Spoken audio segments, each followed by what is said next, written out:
Olá, sejam bem-vindos a mais uma videoaula do Instituto Monitor na matéria de contabilidade sobre análise financeira de balanço. Vamos falar agora sobre os índices de liquidez. Então, para que serve o índice de liquidez? Ele serve para me dizer quanto a empresa tem de dívidas, tanto de curto a longo prazo, e se minha empresa tem condições de estar pagando essa dívida. Essa é a principal análise que eu faço. E esse índice, quanto maior esse valor for, mostra que a minha empresa está numa situação financeira boa. Então, quais seriam esses índices de liquidez? A gente tem 4 principais índices de liquidez, que é o liquidez corrente, seca, geral e imediata. O liquidez corrente, ele vai me trazer o quê? Ativo circulante dividido pelo passivo circulante. Então, quanto que eu tenho de bens e direitos a curto prazo, dividido pelas minhas obrigações com terceiros a curto prazo. Então, o que ele vai falar aí? Todas as disponibilidades mais realizáveis a curto prazo, dividido pelo totais de valores a pagar a curto prazo.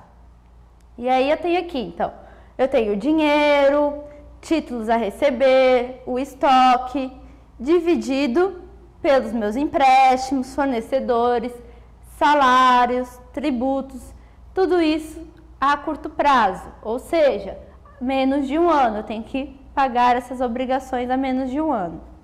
O outro índice que a gente tem é o de liquidez seca. Então, o que ele vai me trazer? O total do meu ativo circulante, tudo que eu tenho lá no meu ativo circulante, menos o meu estoque. Por que eu tenho que subtrair o meu estoque na liquidez seca? Eu quero saber quanto realmente eu tenho de dinheiro, quanto que eu tenho de disponível, quanto que eu tenho a receber, menos o estoque. O estoque ainda eu vou vender, então não é certo que esse dinheiro entre na minha empresa.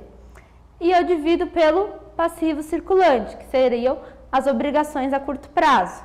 Então eu vou descobrir quanto que eu tenho de obrigações a curto prazo a pagar. Então, eu vou pegar os meus dinheiros, bancos que eu tenho, mais os meus títulos a receber, duplicatas a receber, menos o meu estoque. Enquanto na liquidez corrente eu somo tudo, aqui eu não posso esquecer de subtrair o estoque. Divido pelas mesmas obrigações, empréstimo, fornecedores, salários, tributos e outros que eu tiver a curto prazo. Liquidez geral, o nome já diz, é geral, eu vou mexer com tudo. Tudo que eu tiver, eu vou trabalhar no geral. Então, eu vou trabalhar com ativo circulante mais o meu realizável a longo prazo. O que é o realizável a longo prazo? Os direitos que eu tenho a longo prazo, mais de um ano. E eu vou dividir pelas minhas obrigações que eu tenho com terceiros, tanto curto quanto a longo prazo. Então, eu vou pegar todas as obrigações de terceiros que eu tenho, também chamado de exigível total. Então, a formulinha aqui resumida: ativo circulante mais realizável a longo prazo, dividido pelo passivo circulante mais exigível a longo prazo. Lembrando que esse exigível a longo prazo também é demonstrado no balanço como um passivo não circulante. Então, o que ele vai me mostrar? Tudo que eu tenho no meu ativo circulante, mais no realizável, então disponibilidades, contas a receber e estoque, dividido por meu exigível total. Então, como que eu vou ver isso aqui? Então, dinheiro, mais os meus títulos a receber, mais estoque, dividido por empréstimos, fornecedores e salários, que nem no anterior. Só que aqui eu vou incluir o realizável a longo prazo. Liquidez imediata, então de imediato que eu tenho agora. Então o que eu vou trabalhar com agora? O disponível. O que seria meu disponível? Caixa, banco e aplicação financeira. São tudo aquilo que eu consigo resgatar rápido. Se eu precisar para ontem, eu preciso ter esse dinheiro fácil. Dividido por as minhas obrigações com terceiros a curto prazo. Então, disponível dividido pelo passivo. Então, todas as disponibilidades, que é caixa, banco e aplicação financeira, tudo que eu consigo resgatar rápido, que eu tenho aquele dinheiro fácil, dividido pelo total de valores a curto prazo que eu tenho a receber. Então, aqui o índice ele vai me dar o quê? Disponível dividido por todas as minhas obrigações, empréstimos, fornecedores, salários e tributos. Índice de estrutura patrimonial. Então, eu trabalhei com vocês o índice de liquidez. Um outro índice que a gente tem em análise de balanço é o índice de estrutura patrimonial. Que ele me faz o quê? Ele vai me falar quanto que a empresa tem face aos seus endividamentos. Então, quanto que expressa a situação dela, quanto que ela deve. Esse índice, quanto menor ele for, melhor é a situação financeira dessa empresa. Então, quais são os principais índices de estrutura de capital? Eu tenho capitais de terceiros e capitais próprios, relação do capital próprio com o capital de terceiros, imobilização do capital próprio e imobilização dos recursos não correntes. Então, capital de terceiros, que a gente vai chamar de exigível total. O que seria isso? Passivo circulante mais passivo não circulante, dividido pelo ativo total. Então, a abreviação dessa formulinha ficaria assim. Então, ele vai me falar o quê? Quanto de capitais de terceiros a empresa usa em relação aos seus bens e direitos. Então, quanto que está demonstrado lá no balanço? Capital de terceiros dividido pelo patrimônio líquido. Então, ele vai me mostrar quanto que a empresa usa de capitais de terceiros em relação aos seus recursos próprios. O que seriam os recursos próprios? O PL, patrimônio da empresa. Imobilização do capital próprio. Então, a imobilização do capital próprio, eu vou pegar as 3 continhas lá do meu ativo não circulante, que é o imobilizado, o intangível e investimentos.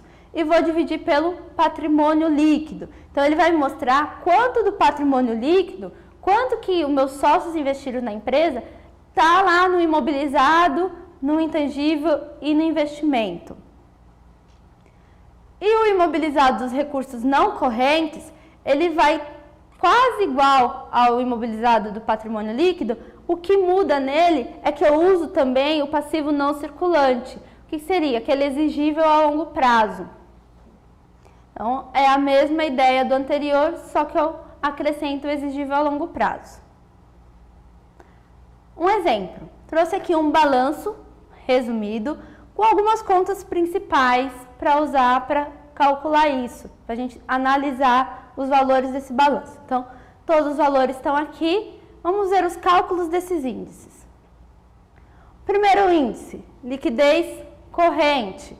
Então, liquidez corrente é o que? O ativo circulante dividido pelo passivo circulante. Todas as informações você pega lá no balanço. Eu dividi, deu 1,46. Então, o que quer dizer isso? Por passivo circulante, quanto que a empresa tem para cada R$1 de obrigações de terceiro? Ela tem 1,46 para pagar, ou seja, ainda sobra para ela 46 centavos se ela tivesse que pagar todas essas dívidas. Então, quer dizer que ela está com uma situação boa, ela consegue pagar as dívidas e ainda sobra dinheiro.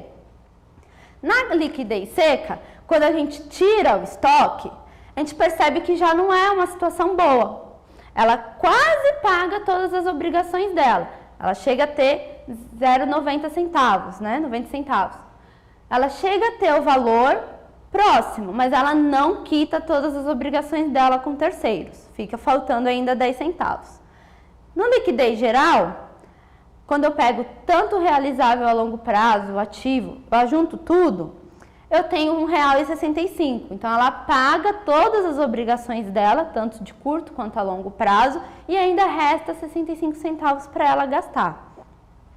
Já na liquidez imediata, a gente percebe que a empresa está com grandes problemas. Se ela tivesse que quitar as contas dela hoje, ela não conseguiria, porque ela só tem 12 centavos disponível para pagar as contas. Então, é um índice de que o resto, todo o dinheiro que ela tem, está ou em estoque ou em duplicadas a receber. Agora aqui o cálculo de endividamento. Então, capital de terceiros dividido pelo ativo. Então, aqui ele me mostra o quê? Que eu tenho 61 centavos de capitais de terceiros investido no meu ativo. Então, o restante é de capitais próprios. No outro aqui, então, eu vejo que de capitais próprios, a minha empresa possui 1,55 de capitais de terceiros. Já aqui no imobilizado do patrimônio líquido, o que eu olho aqui, que eu percebo? Em compensação, o PL, a recursos próprios, lá no imobilizado, no intangível e no investimento, 0,72, ou vamos transformar isso em porcentagem, 72% vem de recursos próprios, dos sócios. Então, é uma boa porcentagem, não está tão endividada a empresa. E aí a gente percebe aqui que quando eu ajunto o passivo circulante com o patrimônio líquido, cai bastante, então 0,32. Então, a empresa, o grande imobilizado dela está sendo investido pelos sócios. Então, patrimônio líquido é que está investindo, os sócios que estão investindo nos imobilizados da empresa. Muito obrigada. Estamos terminando mais uma videoaula do Instituto Monitor na matéria de contabilidade sobre análise financeira de balanço.